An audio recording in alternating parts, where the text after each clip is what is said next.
So Google has come out with a way for you to severely limit how long people have access to information. So most of us are not going to need to use this very often. The only people I can really see this is potentially administration, or maybe there's an incident in your classroom regarding a certain student or students, or maybe SPED teachers when they're sending IEP information via email. For most of us, we're not going to need this feature, but it is pretty cool that it exists.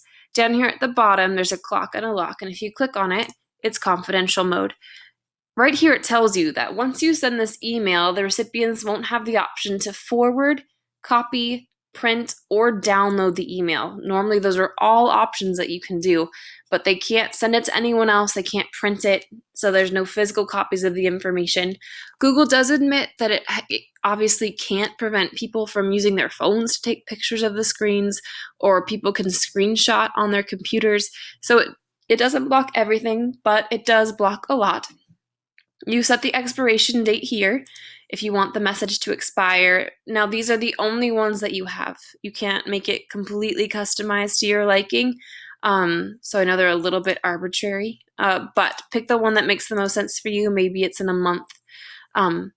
If you are going to require an SMS passcode, that's going to be a text message. So if I select it and I push save, before I'm allowed to send it, Gmail is going to ask me for the phone numbers of everyone I'm sending it to. So if you don't know the people's telephone numbers or their cell phone numbers, then this is not a real viable solution for you. You're going to click on no SMS passcode, and then you're going to save. And immediately things are going to change. This is going to become dark blue.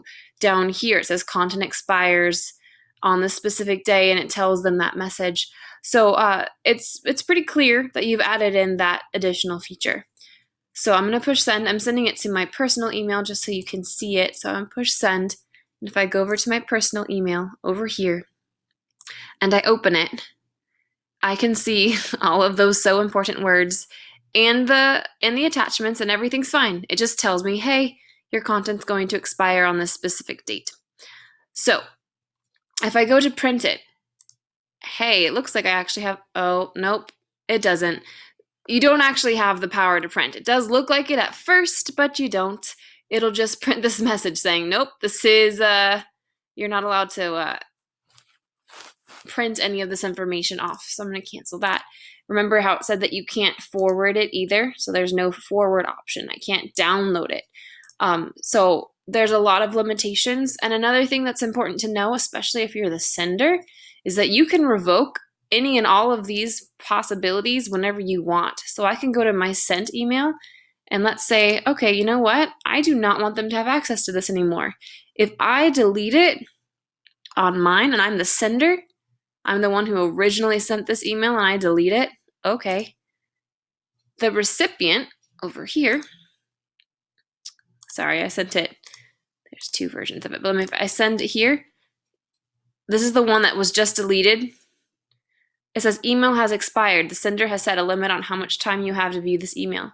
So even though in the original email over here, I had said they have until such and such date, I changed my mind. I went to the sent and I was like, you know what? Never mind. They can't see it anymore. Delete.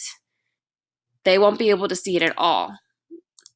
And it'll say that the email has expired, and you can pull that privilege whenever you'd like. So it is quite a bit of power for the sender to limit access to certain material.